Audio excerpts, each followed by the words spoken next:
Hello guys, Rachel here. I am going to attempt to do the Seance Circle Spread. I'm pretty sure that's the name of the tag by Rumor Haven. I've watched just a few of these and I'm really nervous because I don't do readings on camera. So let me light some incense and not going to really talk too much about what this is all about because I'm really burnt out. So I'm not sure why I'm doing this. I have been having a really trying time with my teenage daughter, which given her age, that's to be expected. I wanted to sit down and do this earlier, but it was impossible when I felt like a watchdog and I was constantly going into the other room like, are you doing your homework? Are you doing your homework? Are you doing your homework? It doesn't look like you're doing your homework. Like, so she finally just like settled, and it's after 11 p.m. But if you're watching this, you probably already know what the Seance Circle Spread is all about. It's inspired by an old-timey seance, and I thought that it was so clever. And I've been asked to do this by a couple of friends, and I was like, I don't know, like, if I know what I'm doing. So I thought I would attempt. And I'm just going to tell myself this is practice. I don't even have to post this. So let's get right into these prompts. So the first one is a crystal ball, a round deck. So this is going to be a crystal ball. It's the spread central focus. So I'm going to go with the Pocket Archetypes by Kim Krans. I think it's the only round deck that I own, and it's darling. It's so darling. So let's see. What is our crystal ball?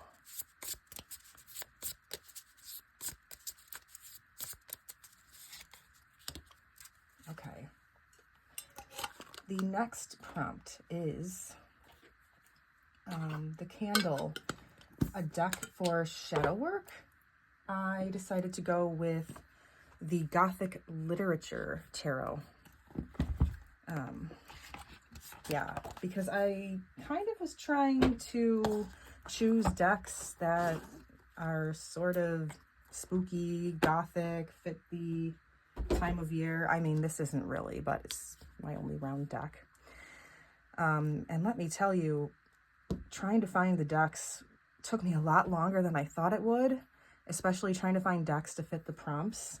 So, crystal ball, the candle, a deck for shadow work. You can tell I'm burnt out. Maybe this reading will do me some good.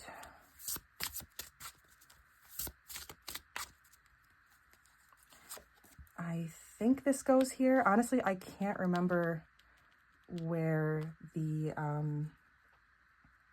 I don't remember the placements.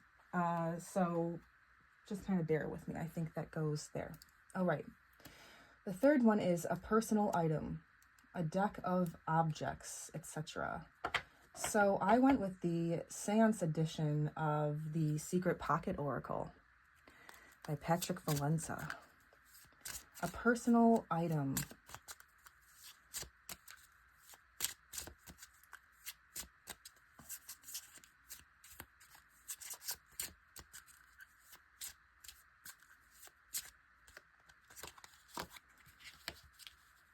You know, like a personal item that maybe belonged to the individual you're trying to invoke, you know. I know I'm not really explaining these. For invocation, a spirit guide deck. A spirit guide deck. I decided to go with the Illuminated Deck of Holy Souls by Lindsay Williams. And I thought it kind of fit like the Gothic theme. So let's see. A spirit guide. Whoa. Okay, I guess we're going to go with whatever that is. I think that goes up there. Okay. Channeling, a deck that feels truly channeled. I struggled with this a bit. I couldn't find my decks, but then it dawned on me that Graven Images is perfect, and it's been sitting out on my desk. I think this feels truly channeled and inspired.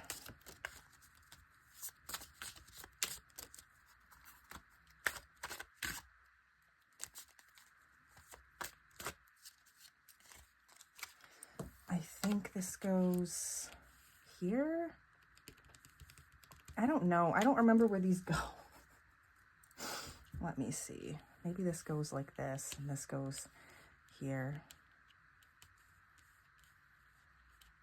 I don't know. Okay, I'm doing my best. Spirit Photography, number 6, a photo deck. So you know, like the Spirit Photography, that was usually just Photoshop, or their version of Photoshop. Yeah. Oh, sorry, I didn't even tell you what deck I chose. I went with the Tarot of Crowley, or Crowley, however you like to say it, because I think this is sort of like, yeah, there's photographs in here.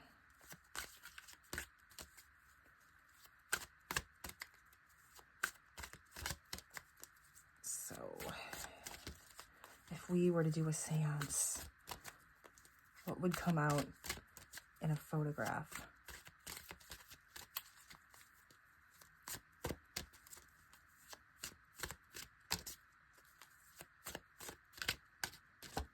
Okay, I'm gonna go with that. Let me put this one away so I don't have a mess to clean up afterwards. Let's see. Number 7, Materialization, a haunting deck. So what would materialize? I went with the Tarot Chimera, the Arcana of Eidolon Redon. I think this deck is very, very haunting. I'll show you some of the cards here. I love the work of Eidolon Redon.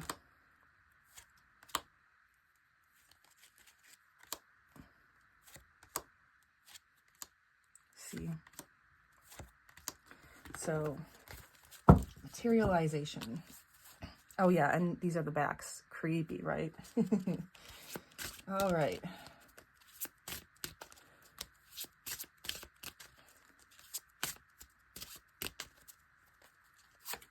I think this goes here. Let's see, what is the next one? Poltergeist. Okay, Poltergeist.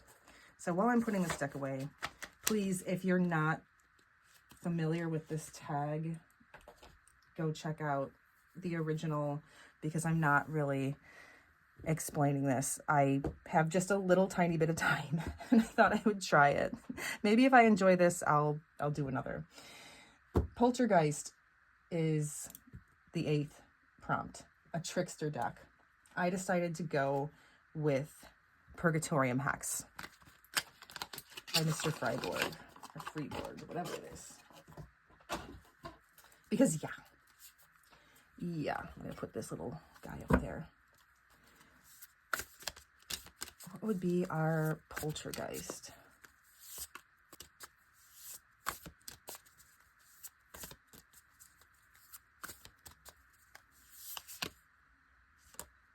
Okay. I think this goes up here. Again, I can't remember. I can't remember where this is supposed to go. Okay, number 9, Collective Hallucination. For this, you're supposed to choose a FOMO deck. A FOMO deck. I went with Folkloric Forest.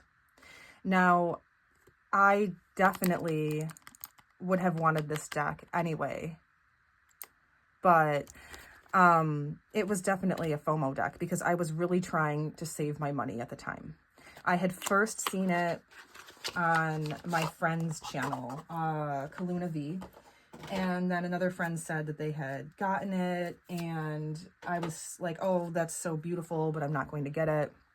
And then everybody kept getting it. And I was like, okay, I'm going to get it now. But this is definitely a deck for me. If you know me, this totally belongs in my collection. So this would be the Collective Hallucination, something that everybody in the room sees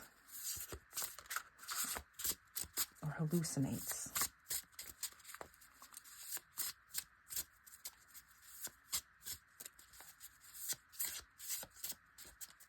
All right, I think this goes here. I really don't know. All right, the final one is the closing, the cleansing, okay? Something to cleanse the energy after the seance. This is supposed to be an uplifting healing deck, okay? So I have the Happy Halloween Tarot because I just thought it was perfect for this time of year. And even though this is a tarot and it's not an oracle, and sure, you could get like the Ten of Swords or something. This deck is just so delightful and the messages are so good and helpful that I don't think you could get a bad card. However, if we do get something unsettling, I have the Witch Cats here as a backup, which maybe I'll decide to do a reading from anyway. We'll see, because I just love that deck so much.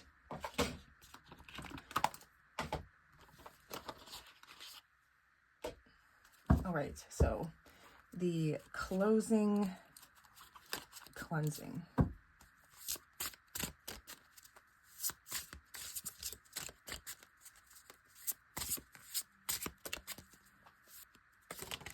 Oh, okay. I think this goes like over here. So 12 minutes in, that's not too bad. Let's see what we got. I don't know if all of this is all on the shot here. We're just going to kind of go like this. Okay. All right. So let's see what's going on with our crystal ball.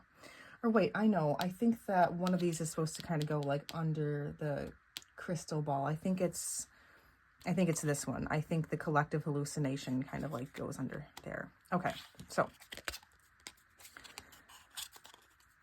the Shapeshifter.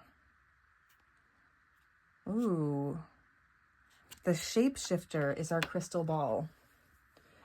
Let's see what the book says. Hang on. The Shapeshifter. The Trickster. The Elusive. The Formless. Okay. The Shapeshifter has a love of theater, games, and trickery. Its energy appears as one thing, only to reveal a more complex story below the surface. Okay. The Shapeshifter requires a central pillar of integrity that links us back to our center. So that's really interesting for the crystal ball, the central focus. Kind of like the Moon card. Kind of like the Moon card, which is sort of perfect for this time of year. All right, let's go on to the candle. What do we have for the shadow work? The Ace of Skulls. Ooh. We have a skull. So for shadow work, the Ace of Pentacles. Let's see what the book says for this. I'm going to read the book maybe for all of these, just for fun, because that's kind of like what other people were doing. Of course, I mean, obvious prosperity, opportunity, manifestation represents new beginnings in the material world, such as financial opportunities, career prospects, or the start of a significant project. So, you know, stay grounded and focused on building a solid foundation for future success. So could this be overshadowing this, like prospects that are right in front of you and you're not aware of it because of whatever is going on, like internally or environmentally for that matter. Maybe you're really distracted and you need to see, you know, the opportunities that are right under your nose. Maybe there's something that you're ignoring or putting on the back burner. And you shouldn't, because, you know, opportunities can be fleeting. So maybe this reading could be for me. Maybe this could be for you. I don't know. Let's see. A personal item. What is the personal item? Poison. Oh my God. Poison. Yeah. Yeah, maybe you're being poisoned by your own fears or hallucinations or nasty words, untruths that are being said about you or your loved ones. Let's see. Invocation, a spirit guide. What do we have? Raphael. Let me see. Heal my body, mind, and spirit, and guide me toward wholeness and inner peace. Yeah. Yeah, I need that right now. I need that right now. Because I've been so stressed out over just normal life stuff. I haven't really been taking care of my body as I should. And if you have been following me for a while, you might know that that's really important for me to do. Because if I don't eat and drink the right things, I can make myself very ill. And I have been struggling with a lot of fatigue and not the best sleep. So I really need healing of body, mind, and spirit. And then maybe it will guide me to the Ace of Skulls here, the Ace of Pentacles. Stop doing this. Stop taking in poison. Yeah. Oh, right. Let's see. 5. Channeling. All right. What have we channeled? Confinement. Oh my goodness. Confinement. Yeah. Wow. I feel like this reading is for me. Let's see what the Graven Images book has to say, because it's really wonderful. All right. The inevitable fate of this grave marker from the 18th century is shared by uncounted others. Age, neglect, weather, and pollution not only efface the identities and inscriptions, but also eat at the stones themselves. Restoration projects have been essential in saving these and other testaments to history, but even iron bands and best intentions can't stop the ravages of time. A sense of being trapped in a situation that appears to have no resolution. This can be a bad marriage, an unsatisfying career, and the like. The warning here is to protect yourself from becoming a victim of circumstances or a prisoner. Even your greatest efforts may not be enough to effect change. Often the best course of action is to let go, allow the inevitable to occur, and walk away to a new beginning. When the headstone finally crumbles, the iron bands no longer restrain. Yeah, so that's really what I've been trying to tell myself a lot lately is, as a parent, I'm sure if any of you who are watching have children, you know, when they reach a certain age, it's a difficult balance between knowing when to step in and when to take a step back. And sometimes they might be doing something that we know they really should not be, but the more the more we step in, the more they push back. So, yeah, like maybe my daughter is feeling very like confined by me, and I am also feeling very confined by being very watchful. Yeah, I think this reading is for me. This is what we're channeling, is confinement.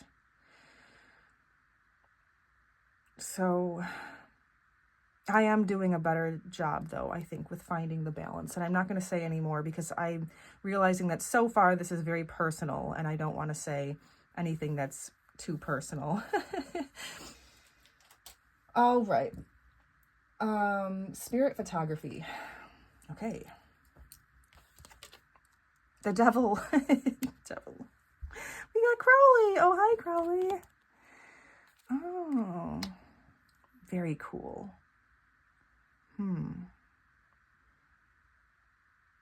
I really love this image.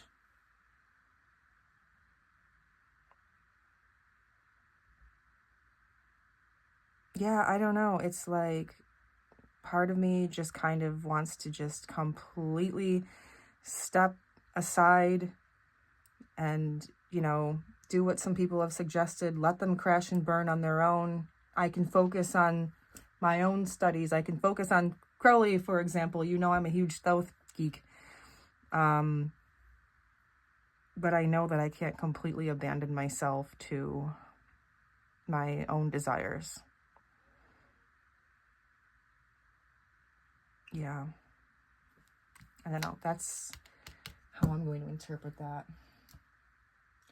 Materialization. All right. What materialized?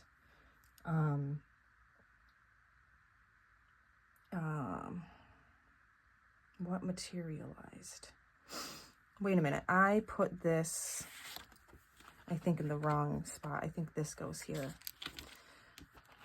The Five of Cups. Oh, man. Yeah.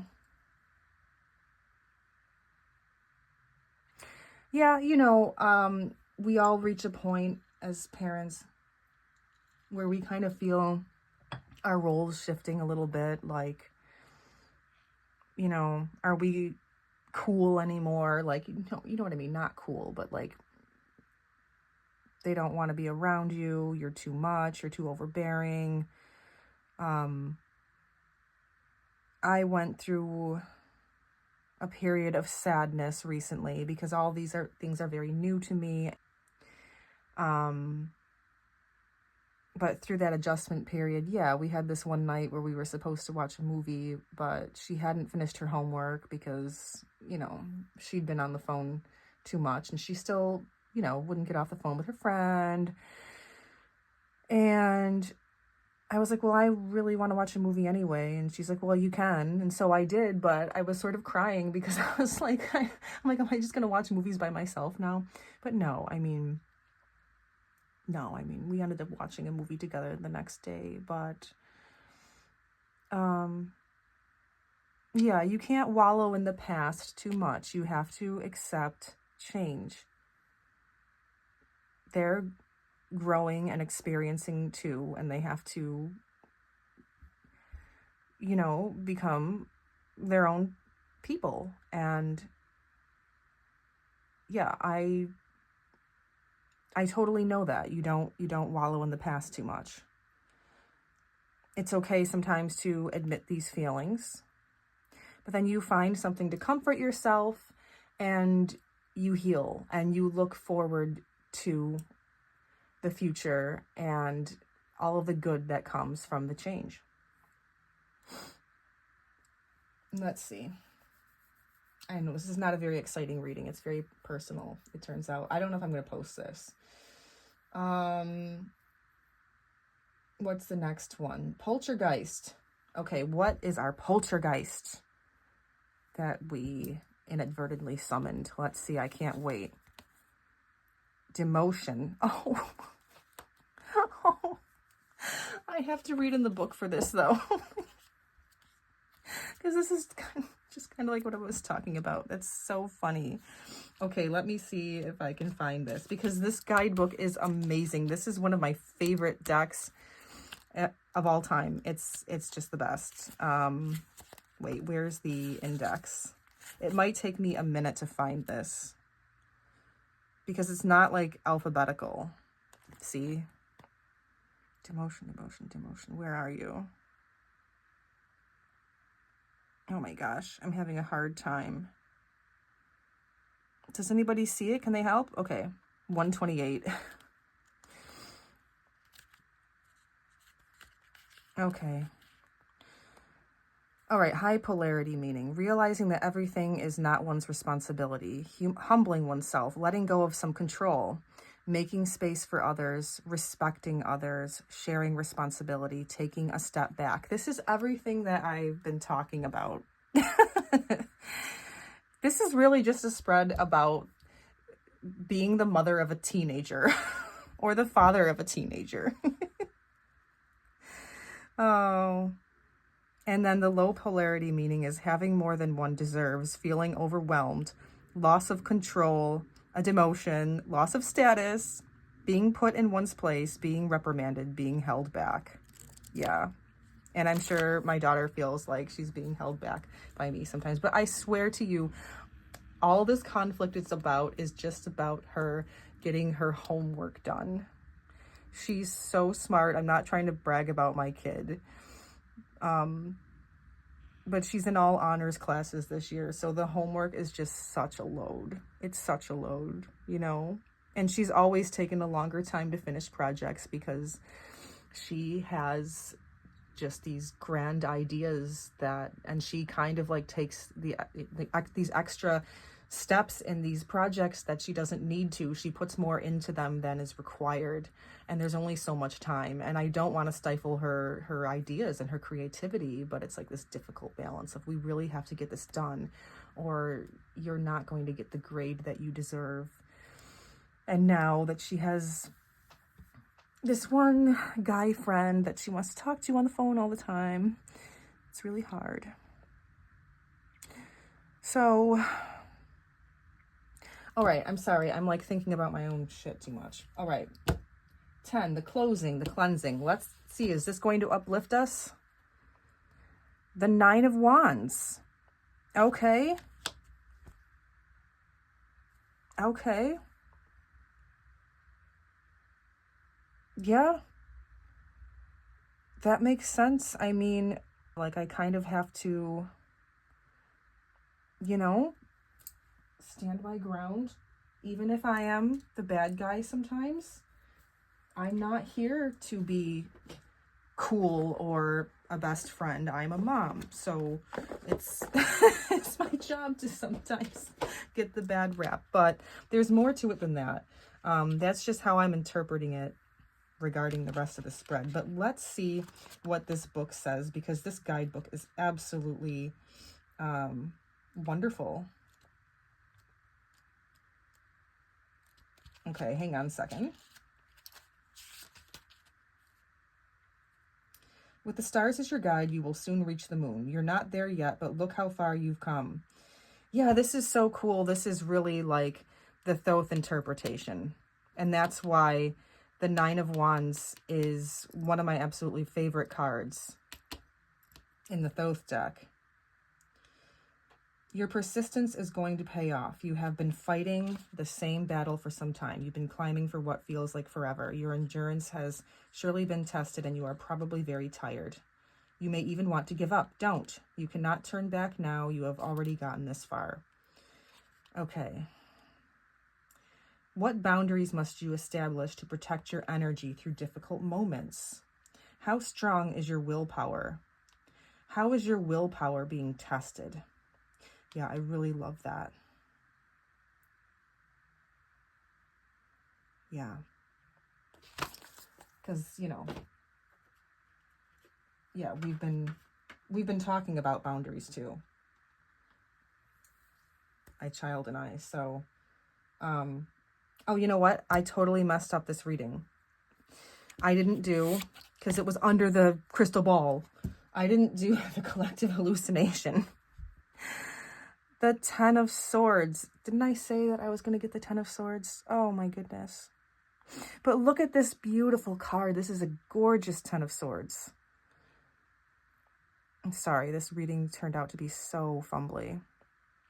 But that's okay. Maybe I'll post it anyway. The Ten of Swords is the collective hallucination. Yeah, I think that everybody in this house right now probably is feeling a little bit of this. This is actually Mark's birth decan, or decan, however you want to say it. He's Gemini.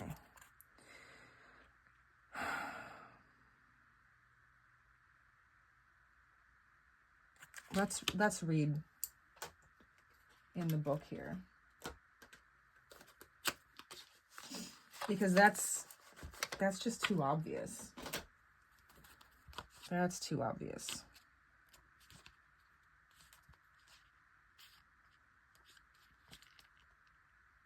Separation, difficulty, endings. Fluttering helplessly into the spider's web, the fragile wings of the butterfly brush against the silken threads. For a moment, caught in this intricate trap, the weight of defeat feels overwhelming. However, what initially seems like a hopeless entanglement can become an unexpected opportunity for a new path to emerge. The butterfly will slip from the web's grasp and start anew, much like the Ten of Air, which represents transformation following a painful ending, whether through suffering, exhaustion, or betrayal. The butterfly's escape suggests that even the darkest times can lead to liberation. Butterflies often symbolize the soul, transformation, and the spirit world. Their delicate presence and life cycle from caterpillar to butterfly represent the journey of the soul and the themes of life, death, and rebirth. So I love this, actually. You know, I'm glad I read in the book, because it made me think, like, my daughter absolutely loves butterflies, and she is going through a transformation right now. It is very difficult being 14. Very difficult. I know what it was like for me, and I hoped it wasn't going to be the same for her, but, you know, we are so very similar. So she is going through a transformation right now. And I should share this card with her. And it kind of like mirrors this, you know, with endings and things. They're not really endings. It just changes. And I've always said, and I tell everybody, like, you know, if you can accept change, it will change your world. You can't control everything. If you can relinquish control, you'll relinquish anxiety. I used to have so much anxiety as a younger person because, you know, I tried to control everything. Not that I was trying to control everyone, you know. I think you get what I'm saying, but this is a beautiful card, actually. I'm so glad I read in the book. So anyway, I kind of messed that up a bit. So actually, let's do another cleansing with the witch cats, because I said I might do that. And honestly, when I look at this reading some more, I can see how this is actually applicable not only to myself and my situation with my daughter and like my household, you know, the three of us and the cat, but some of my good friends. Actually, I can see how this could be applicable to them. Change, although hard, and we might be lamenting certain aspects of the past, but we need to look forward to transformation through change. Maybe our roles have shifted and we're adapting to that. Maybe we need healing of body and mind, feelings of confinement, and knowing when, like knowing what we can control and what we can't control, and when it's time to take a step back and when it's time to intervene. Poisonous thoughts, whether they come from ourselves or we're being slandered by others. I can just see how this is applicable to some of my other friends, and some of you might even be watching. So let's do a further cleansing with the witch cats, because I love the messages in this deck.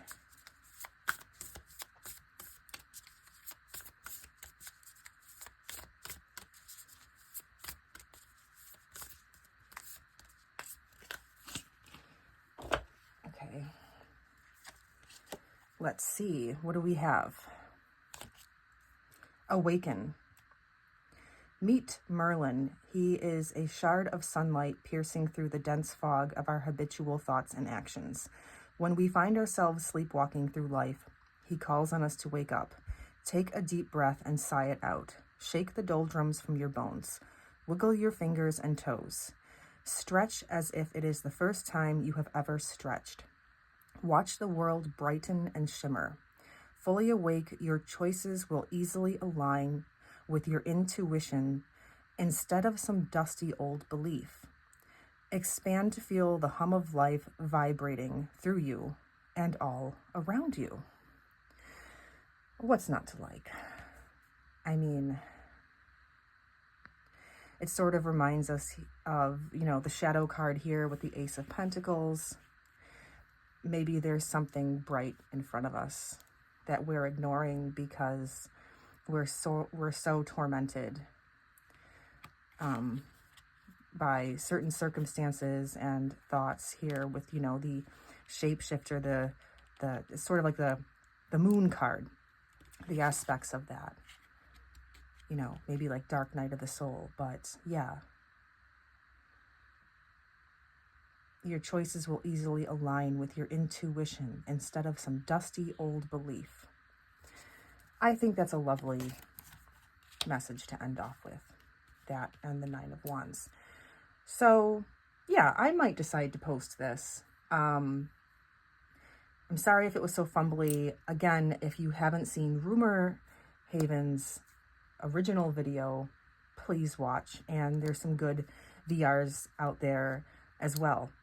So thank you for being here and hope to see you all soon. And happy Halloween. Bye.